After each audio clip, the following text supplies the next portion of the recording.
नमस्कार साथियों। इस व्यवस्था के साझेदार जितने भी लोग हैं उनके लिए आज मेरा यह लेक्चर है, जो इस पूरे ब्रह्मांड में बिना समझे हुए इस बात को सोचते हैं कि वो शाश्वत हैं और उनके द्वारा जो बताया गया है और जो पद्धति उनके द्वारा कहा जा रहा है वही सत्य है, उससे इतर कोई सत्य नहीं है।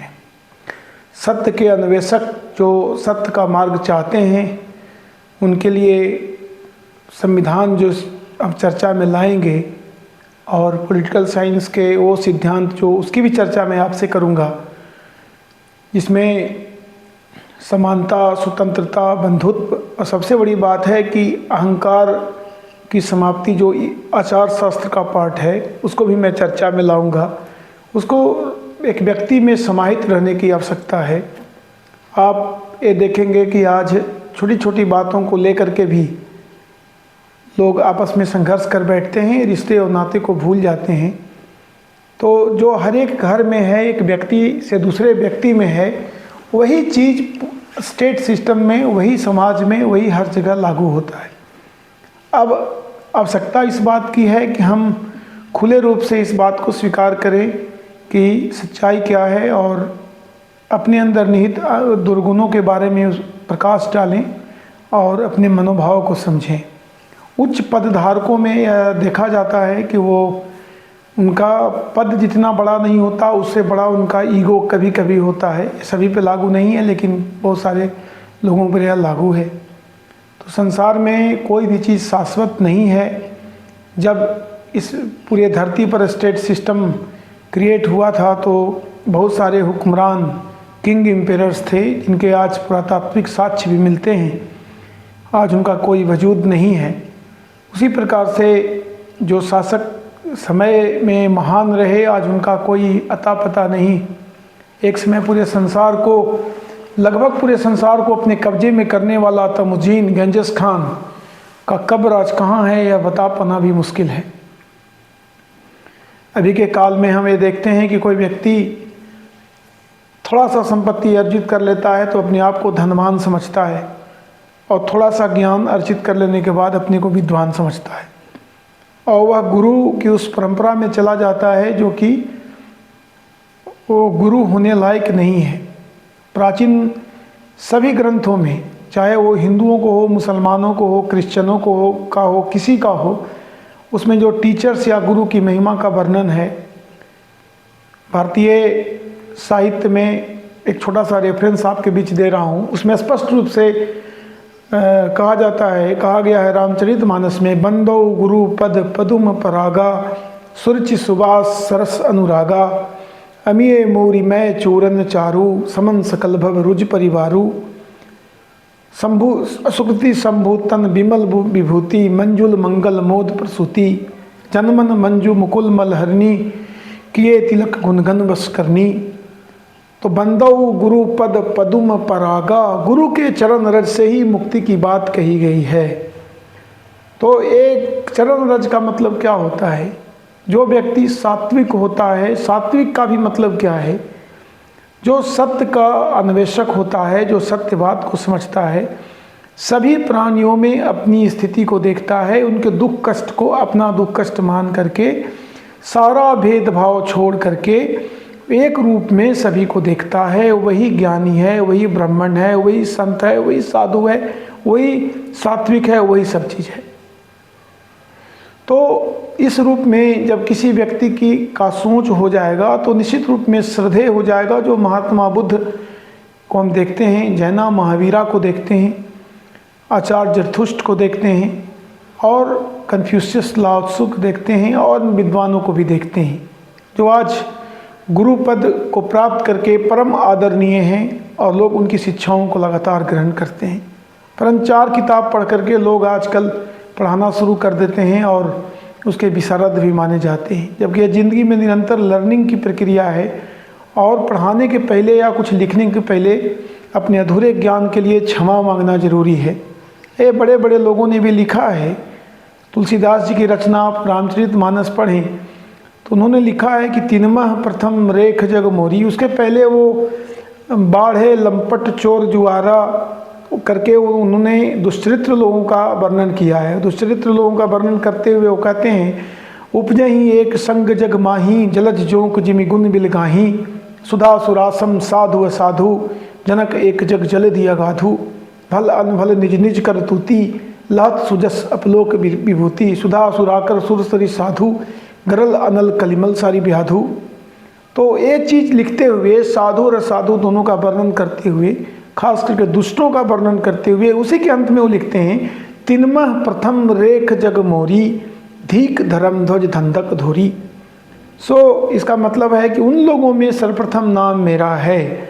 वैसे दुष्ट व्यक्तियों में, अवगुणों के खान वाले व्यक्तियों में प्रथम नाम मेरा है, और उस जो मेरा नाम है वो हमसे दुर्गुणों में वो लोग नीचे ही हैं। This is called frank acceptance. Then frank acceptance जब होता है तो हमने जितना अध्ययन किया, जितना हमको अनुभव है, उसके आधार पे हम बोल सकते हैं, बता सकते हैं।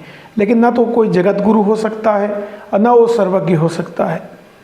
और इसका भी निदर्शन वो हमारे शास्त्रों में ही मिलता है। तुलसीदास जी ने पुनः लिखा, गिरा ज्ञान गोती तमीशम गिरीशम, यानी तुम सरस्वती के भी ज्ञान से ऊपर हो। तो गुरु को की महिमा का जो वर्णन किया गया है वो इस रूप में किया गया है कि जो सात्विक है, जिसमें ये सोच है कि सारा जगत का कल्याण हो, जिसका अपना कुछ नहीं है, वही व्यक्ति गुरु रहने का पात्र है। और उसके स्पर्श मात्र से उसका अगले का कल्याण हो सकता है, उसके सत्संग से कल्याण हो सकता है। ये हमारे सनातन व्यवस्था में कहा गया है। अगर हम उस उलट हम इस्लाम में चले जाएं, तो इस्लाम में चले जाएं तो वहाँ पर भी उन व्यक्तियों की माता के बारे में बताया गया है। एक हम रेफरेंस देना चाहेंगे कि जब कोई भी व्यक्ति तैफ में, जब SAW सल्लल्लाहु अलैहि वसल्लम प्रोफेट मोहम्मद साहब तैफ में अपनी बातों को रखने के लिए गए थे, तो वहाँ पर लोगों ने उनको पत्थर से मारा और लहूलुहान हो जाने के बाद भी एक बगीचे में ठहरे, लेकिन उन्होंने बदला लेने की भावना से कार्य नहीं किया। मक्का वासियों ने भी जंगे बदर में, जंगे ओहद में, जंग खंदक में उनके साथ पता नहीं कितने सारे जुल्मात किए, बहुत सारे जुल्म उनके साथ किए गए। परंतु बाद में जब मक्का का फतह किया गया, मक्का की विजय की गई, तो उस वक्त भी लोगों को उन्होंने माफ़ कर दिया। सबसे बड़ी बात है कि उनके अपने चाचा हमज़ा बिन अबू तालिब के सीने को चाक करने वाली और हमज़ा को मारने वाला जो बहसी इब्न हर्ब था, जिसके हुक्म पर बहसी इब्न हर्ब ने हमज़ा की हत्या की थी, उस महिला हिंद बिन्त उतवा ने भी मक्का में आकर के जब फ्रैंक एक्सेप्टेंस किया तो प्रोफेट साहब ने उनको सुरक्षा दी और उसने इस्लाम स्वीकार किया और वो शांतिपूर्ण स्टेट में रही। बाद में उसके बच्चे ही बड़े बड़े ओहदेदार हुए। उमैयद कैलिफेट उन्हीं के बच्चे मुअविया के द्वारा स्थापित किया गया। तो अगर हम अब्दुल्ला इब्न दाऊद और सही अल बुखारी की उन हदीसों को देखें, उनकी रिवायतों को देखें, तो उसमें हम ये देखते हैं कि जब व्यक्ति प्रायश्चित करता है, इसमें इसको तौबा कहा गया है, जब वो तौबा, रिजा, वारा, इन सारे चीज़ों को जब अख्तियार करता है, तो एक व्यक्ति जो गलत कार्य भी किया है उसको भी जन्नत नसीब होने की बात कही गई है। वो सर्वव्यापक सर्वशक्तिमान अल्लाह जो है, जो जिसके मर्जी के बिना कुछ नहीं होता। कुरान की आयतों में बात तो इजु मंतसा, बात तो जिलु मंतसा, जो तुम चाहते हो वही होता है। जिसको तुमने इज्जत बख्शा है उसको इज्जत मिलेगा, जिसको तुमने बेइज्जत बख्शा है, जिसको बेइज्जत तो जलीलो खार करना है तो जलीलो खार ही होगा। तो ये चीज़ वहाँ भी पाया जाता है। जो रीत और सत्य हम यहाँ देखते हैं वो चीज़ हम वहाँ भी पाते हैं। पुनः हम क्रिश्चियन में चलें तो क्रिश्चियनिटी में ईसा मसीह ने भी स्पष्ट रूप से अपने सूली देने वाले को भी माफ़ करने की बात कही। उन्होंने स्पष्ट रूप से कहा कि हमें एक दूसरे को माफ़ कर देना चाहिए क्योंकि हम मूर्खता के शिकार हैं। जो स्टेप्स उठाए गए वो मूर्खता में उठाए गए, इसलिए वह उसके लिए दोषी नहीं है। बाद के कालों में अगर हम देखें, Saint Paul, Saint Peter, Saint Ambrose, जितने भी सेंट के लाइन में हुए, सेंट ऑगस्टाइन, जिन्होंने 2 तरह की किताबों की भी रचना की, उन्होंने इस बात को स्पष्ट रूप से लिखा कि ये सारा चीज़ ईश्वर के सहमति से ही होता है। और दूसरी बात ये है कि व्यक्ति को सारा चीज़ ईश्वर में समर्पित करके करना चाहिए। तो जब इन चीज़ों की व्याप्ति सभी धर्मों में है, अगर हम परत दर परत ताओइज्म और कन्फ्यूशियस का सिंतो धर्म को भी खोलेंगे, जरतुष्ट का पारसी धर्म भी खोलेंगे, तो वही चीज़ सामने आएगा जो रीत और सत्य है। प्राकृतिक अवस्था में सभी लोग जब एक साथ रहते थे तो उनमें समरसता की भावना थी, और एक साथ रहने वाला व्यक्ति विभिन्न कालखंडों में अपने दुर्गुणों के कारण वह दूसरे लोगों को भी बांटता चला गया, और वह विभेदकारी प्रवृत्तियां इतनी प्रबल हो गई कि लोगों के अंदर दुर्गुणों का समाहन होता गया और वह दुर्गुण बढ़ता ही चला गया। आज के समाज में इस बात की ज़रूरत है कि धर्म, कर्म, सात्विक और गुरु की परिभाषा सत्य रूप में की जाए, और समानता का जो सिद्धांत जो संविधान में केवल लिखा गया है, जो केवल लिख के छोड़ दिया गया है, और जो लिखने और उसके जो नुमाइंदे हैं जब उसी का अनुपालन नहीं करेंगे तो उसका कोई महत्व नहीं रहेगा। गिरते हुए आचार शास्त्र, गिरते हुए आचार विचार के कारण बड़ी बड़ी सभ्यताएं नष्ट हो गई। अगर आप विद्वान सेबेल के ग्रंथ को पढ़ेंगे, causes in fall of Roman empire, एक समय रोमनों ने जो पैक्स रोमाना स्थापित किया था और अपने अंडर में पूरे संसार के आधे से ज़्यादा आबादी को अपने जद में ले लिया था, और बड़े जोर के साथ उन्होंने एसेसिनेट से, एक्मेनियन से मुकाबला किया, और रोमन्स अब धरती पर नहीं रहे। तो उसके कारण क्या थे? What were the reasons to see the downfall of Roman empire? सेबेल ने लिखते हुए स्पष्ट रूप से इसको डिफाइन किया है कि ये फॉल ऑफ मॉरलिटी ही था, जिसके कारण से रोमन लोग विलासिता में डूब गए और इनजस्टिस होना शुरू हुआ। तो अगर हम स्टेट सिस्टम की बात करें तो आज भी सिलेबस में इथिक्स जोड़ा गया है कि आचार शास्त्र पढ़ा करके IAS, IPS, बहुत सारे अधिकारी बनाए जाएंगे। लेकिन साथियों, हो क्या रहा है? ये आचार शास्त्र पढ़ने वाले किताब में आचार शास्त्र पढ़ लेते हैं और पीछे में उसको फॉलो नहीं करते, जिसके कारण वही स्थिति उत्पन्न होती है जो अत्यंत खेदजनक है। और अत्यंत खेदजनक इसलिए है कि अगर कोई व्यक्ति क्राइम करता है और एक्सेप्ट करता है तो उसका गुनाह उतना नहीं है जो एक क्राइम करके एक्सेप्ट नहीं करने वाले का है। मैं समानता का पुजारी हूँ और उससे ज़्यादा कहीं असमानता में विश्वास करता हूँ। तो ये इसको हमारे शास्त्रों में, हिंदू धर्म शास्त्र में स्पष्ट रूप से मिथ्याचारी कहा गया है। इंद्रियाणि च संयम्य या अस्ते मनसा स्मरण इंद्रिया अर्थान विमूढ़ात्मा मिथ्याचार से उच्यते। इसका मतलब है कि कोई व्यक्ति अपनी इंद्रियों पर संयम तो कर लेता है, लेकिन मन में उसका स्मरण करता है, तो उसको भी भगवान श्री कृष्ण ने मिथ्याचारी कहा है। इंद्रियाणि च संयम्य या अस्ति मनसा स्मरण इंद्रिया अर्थान विमूढ़ात्मा मिथ्याचार से उच्यते। उसको मिथ्याचारी कहा गया है और उसको अच्छा कहा गया है जो कर्म के साथ फल का त्याग करके कर्म करता है। अब हम उदाहरण के तौर पर, चूँकि मैं हिंदू धर्म को मानने वाला हूँ इसलिए मैं हिंदू से रेफरेंस नहीं दे रहा हूँ, मैं आपको अन्य धर्मों से भी रेफरेंस दूंगा। क्रिश्चियनिटी में अगर हम देखें तो सेंट अगस्टाइन एक बड़ा नाम है। सेंट अगस्टाइन की जीवनी आप देखेंगे तो that person was Hippo Regius. Regius और Regia is situated in Algeria now, northern Algeria, and he was bishop there. वहाँ पर वो बिशप था और अपने उम्र के 30 साल तक वह सेंट नहीं था। He was fully passing the life of like the person of young age used to pass in even in modern times. So what I want to say is कि सेंट ऑगस्टाइन अपने जवानी के काल में उन सारे चीज़ों से ग्रसित थे जो एक नौजवान आज के काल में और पहले के काल में होता था। परंतु सेंट ऑगस्टाइन ने जब प्रभु यीशु मसीह को, क्रिश्चियनिटी को एक्सेप्ट किया तो उसने स्पष्ट रूप से उन चीज़ों को मनन करना और गूंजना शुरू किया, जिसके कारण जीसस क्राइस्ट ने के बाद के कालों में इसे क्रिश्चियन रिलीजन कहा जाता है। उन्हें उन सारे गॉस्पेल्स को पढ़े जिसको सेंट पॉल ने बाद के कालों में मार्क, मैथ्यू, जेम्स, ल्यूक जो गॉस्पेल था उसको उसने अध्ययन किया। क्रिश्चियनिटी के उन थियोरीज का अध्ययन किया और उन्होंने 2 किताबें लिखी। उसमें उन्होंने दैवीय साम्राज्य की बात कही, डी सिविटा डेई, जिसमें उन सारे गुणों का वर्णन किया, एंड डी सिविटा टेरेना, जिसको भौतिक साम्राज्य कहा गया। जो भौतिक साम्राज्य में सारी चीज़ें होती हैं। और उन्होंने कहा कि ये दैवीय प्रकटन है, ये जो डाउनफॉल हो रहा है, मोरालिटी का डाउनफॉल हो रहा है, attacks after attacks on Roman empire was going on, barbarians were everywhere and no Roman forces were there to protect the people at large. They used to massacre, rape and do all type of atrocities upon the Roman populace. तो उनको बचाने वाला कोई नहीं था। उस वक्त एक बहुत बड़े सेंट ऑगस्टाइन कह रहे थे कि ईश्वर की मर्जी है। अब आपको आश्चर्य होगा सुनकर के उन्होंने ऐसा क्यों कहा।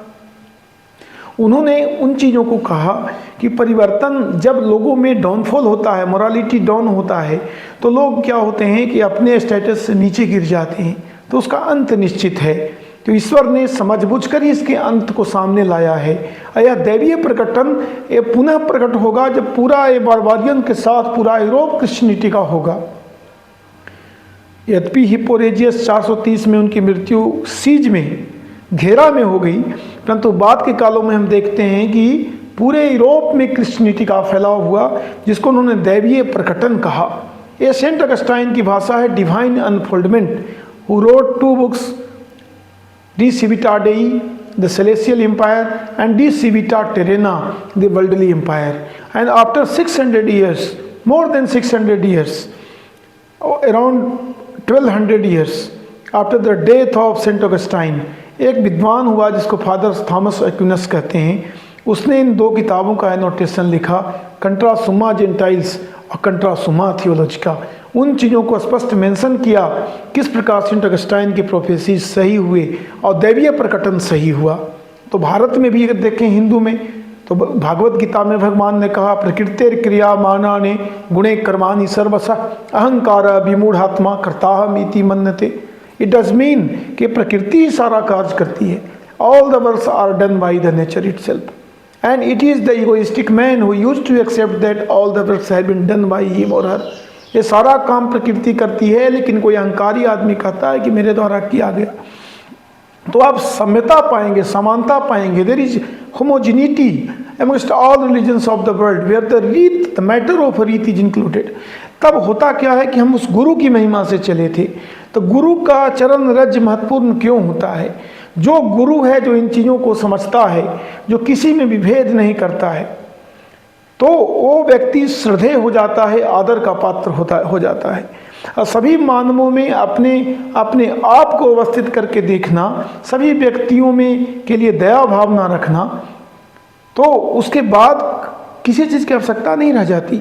और ज्ञान जो है, जिसको हम लोग ज्ञान कहते हैं, तो ज्ञान तो किताब पढ़ने से भी आता है, बिना पढ़ने से भी आता है। ये तो इंट्यूशन की बात है। संत कबीरदास कहते हैं कि अढ़ाई आखर प्रेम का पढ़े सो पंडित होए, पोथी पढ़ी पढ़ी जग मुआ पंडित भया न कोई, अढ़ाई आखर प्रेम का पढ़े सो पंडित होए। तो ये प्रेम क्या है, ये समझने की बात है। जब आपका प्रेम प्रभु से होगा, जब आपका प्रेम अपने भाई से होगा, जब आपका प्रेम अपने परिवार से होगा, जब आपका प्रेम अपने पत्नी से होगा, वो कितना शुद्ध है, चर्चा इस बात पर करनी चाहिए। अगर आपका प्रेम वो सही नहीं है, उसमें दुराव है, उसमें छल है, उसमें कपट है, तो आप श्रद्धेय नहीं हो सकते। आज भारतवर्ष में महात्मा के रूप में विख्यात महात्मा बुद्ध, जिन्होंने अपने धर्म को ऐसा धम्मो सनातन कहा, सनातन के मतलब कंटिन्यूटी में चलने वाला, और महात्मा बुद्ध ने जिस दया भावना सभी के प्रति दिखलाया, समाज के सभी लोगों का सबको बराबर कहा, और सभी में ये बात को कहा कि सब लोग समान हैं, सब लोग हम इज्जत और श्रद्धेय हैं, तो उन बातों के कारण विशाल जन समुदाय में ये बातें आज भी जाती हैं। और ये विशाल जन समुदाय महात्मा बुद्ध का ऋणी है, जो उनके इन आदर्शों को लेकर आज उद्वेलित हो रहा है। और भविष्य में पूरे संसार में जब भी मानव रहेगा, महात्मा बुद्ध की वो सारा सिद्धांत अमर रहेगा। बुद्ध को गुजरे हुए आज लगभग 2000 साल, 2500 साल हो गए हैं। 483 BC में उनका देहांत हुआ था। उससे लेकर के 2200 इधर हो गए, 2000 इधर हो गया। लगभग 2500 साल व्यतीत हो जाने के बाद भी बुद्ध आज भी उतना रेलेवेंट है। आज भी हमारे अंदर वो दुर्गुण है। हम व्यक्तियों में अपने और दूसरे में अंतर करते हैं और हमें देखते हैं कि मैं ऊंच हूँ, फला तथाकथित नीच है, फलाना ऊंच है, मैं नीच हूँ, फलाना बहुत अच्छा है, वह बुरा है। तो ये इन चीज़ों के कारण व्यक्ति के अंदर उन दुर्गुणों का वास होता है। आप जब दूसरे के बच्चों को, अपने बच्चों का अक्स उसमें देखेंगे, या वे देखेंगे कि वह अमुक व्यक्ति मेरे ही समान है और हमें उसमें कोई अंतर नहीं है। अगर हमने 4 किताब पढ़ भी लिया है तो इसका मतलब वो जो नहीं पढ़ा है वो द्वेष का पात्र नहीं है। वह पढ़े चाहे मत पढ़े, उसका ज्ञान अगर नहीं भी हो, अगर वो प्रेम करना जानता है, वो अगर लोगों का सम्मान करना जानता है, तो सर्वप्रथम वह रिस्पेक्टेबल है। जो कि प्रजातांत्रिक सिद्धांत जो बाद में जॉन स्टुअर्ट मिल ने भी लिखा है, उसमें भी वह श्रद्धा का पात्र है। पहले व्यक्ति होने के नाते श्रद्धा का पात्र है। तो हम महात्मा बुद्ध को बहुत आदर के साथ याद करते हैं। इसीलिए याद करते हैं कि उन्होंने मानवों में इवन पशुओं के लिए भी हिंसा नहीं करने की बात कही। उसी प्रकार से दूसरे महात्मा गांधी जो हमारे देश के राष्ट्रपिता हैं, उन्होंने भी माधव वैष्णव जंतो तेने कहिए, पीर पराई जाने ने, सकल दोष माँ साहुली बंदे, निंदा न करे के नहीं। You can imagine which kind of morality he wanted to inculcate in the vast masses of Indian people. He used to say that you should not criticize anybody else. You should always be aware that all persons are equal. So हम इनकी जब भी चर्चा करें तो इन महापुरुषों को न केवल याद करें वरन उस गुण को अपने अंदर समाहित करें। तब हम सच में और रामचरितमानस में लिखे हुए गुरु के बराबर पहुँचेंगे, बराबर हमारी प्रतिष्ठा बढ़ेगी। बंदो गुरु पद पदुम परागा, सुरुचि सुबास सरस अनुरागा, अमीय मूरी मैं चूरन चारू, समन सकल भव रुज परिवारो, सुकृति संभूतन विमल विभूति, मंजुल मंगल मोद प्रसूति, जनमन मंजू मुकुल मलहरणी, किए तिलक गुण घन बस करनी। सुकृति संभूतन विमल विभूति, भगवान शंकर अपने शरीर में उसको मलते हैं। तो आप समझिए कि कितनी बड़ी बात है वैसे व्यक्ति के लिए जो जिसमें कोई अहंकार न हो, जो सभी लोगों को समान समझता हो। तो इस कारण से ही इथिक्स की चर्चा अधिकारियों में, अधिकारी क्या हैं? न वो भगवान हैं और न वो शाश्वत हैं। एक व्यक्ति नौकरी में आता है, रिटायर होता है, वो अहंकार अगर करता है तो वो मूर्ख है, इससे अलावा कुछ नहीं है। बहुत सारे लोग आए और गए, इस संसार में बहुत सारी सत्ताएं आई और गई। लाल किला पर कभी यूनियन जैक फहरता था, आज तिरंगा फहर रहा है। कभी भारतवर्ष में मौर्य साम्राज्य होता था, उसके बाद गुप्त साम्राज्य होता था। बहुत सारे लोग आए और गए। तो काल के चक्र में आबद्ध होकर के समय बीतता है और लोग आते हैं, अपना रोल प्ले करते हैं और चले जाते हैं। अगर आप साहित्य में पढ़ेंगे तो शेक्सपियर ने भी इन बातों की चर्चा की है। शेक्सपियर ने स्पष्ट कहा, tomorrow and tomorrow and tomorrow and tomorrow. ये मैकबेथ जो ड्रामा उसने लिखा है, उसका मैं पंक्तियाँ उद्धृत कर रहा हूँ। उसमें उसने लिखा, tomorrow and tomorrow and tomorrow and tomorrow creeps in this petty pace from day to day to the last syllable of recorded time. All our yesterdays have lighted full, out, brief candle, lie but a walking shadow, a poor prayer, obstruction frets upon the stage. It is the tale told by an idiot, this is furry and signifying nothing. So वो लिखते हैं कि जितना भी कल के प्रत्याशा में हम अपने अंतिम लाइफ तक पहुंच जाते हैं। Tomorrow and tomorrow and tomorrow and tomorrow creeps in this petty pace from day to day. यह जो धीरे धीरे बीतता हुआ पल है, इसमें अपनी ज़िंदगी के अंतिम चरण तक हम चले जाते हैं, to the last level of recorded time. उस लास्ट दिन तक, जिस दिन हमारी मृत्यु होती है, वहाँ तक हम लोग पहुँच जाते हैं। आउट ब्रीफ कैंडल, लाइफ का तुलना वो ब्रीफ कैंडल से करते हैं। जो कैंडल जलता है और बुझ जाता है। Out brief candle, life but a walking shadow. यह जिंदगी क्या है? यह घूमता हुआ वॉकिंग शैडो है। शैडो से तुलना करते हैं। Life is but a walking shadow, poor player, स्ट्रक्शन फिट। एक गरीब खिलाड़ी मात्र है जो स्टेज पर परफॉर्म कर रहा है। यह जिंदगी एक मूर्खों द्वारा कही जाने वाली कहानी है। This is the whole Christian philosophy is included in the literary activities of William Shakespeare. तो आप ये देखेंगे कि संसार की जो घटनाएं हैं, जिसको क्षणिक कहा गया, इफीमेरल्स, जो तुरंत मरने वाला है, ऐतिहासिक काल में सभ्यताएं आई और चली गईं, ये जो व्यक्ति इन बातों को समझेगा, जो इन चीज़ों से समझ करके अपने आचरण को बनाएगा, निश्चित तौर पर वह श्रद्धेय होगा। और ऐसे हर एक धर्मों में श्रद्धेय लोग पैदा हुए। हम हुक्मरानों की बात करें, हुक्मरान में भी बहुत सारे ऐसे संत शासक पैदा हुए जिन्होंने इतिहास में लकीर कायम किया है, सताए जाने वाले लोगों के लिए शस्त्र उठाने का काम किया है। आप सम्राट चंद्रगुप्त मौर्य को देखें, जब भारतवर्ष में यवनों की सेनाएं इस सीमा से लेकर के उस सीमा तक आक्रांत कर रही थी, लोग सड़कों पर मारे जा रहे थे, कोई बचाने वाला नहीं था। उस समय एक गोपालक का बेटा, एक कृषक का बेटा सामने आकर के उसने उस साम्राज्य को स्थापित किया जिसकी सीमाएं अफगानिस्तान, हेरात, कंदहार से लेकर के दक्षिण भारत तक थी।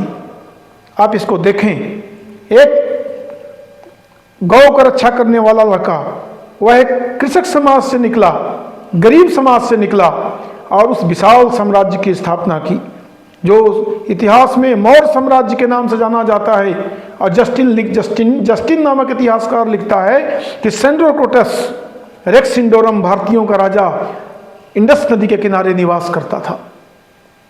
भारतीयों की रक्षा करने के लिए सम्राट चंद्रगुप्त मौर्य, श्रद्धेय सम्राट चंद्रगुप्त मौर्य, सिंधु नदी के किनारे उन्होंने अपना आवास बनाया और यवन सेनापति सेल्यूकस निकेटर उसको कहा गया, उसको पराजित किया, यवनों को बाहर से बाहर किया।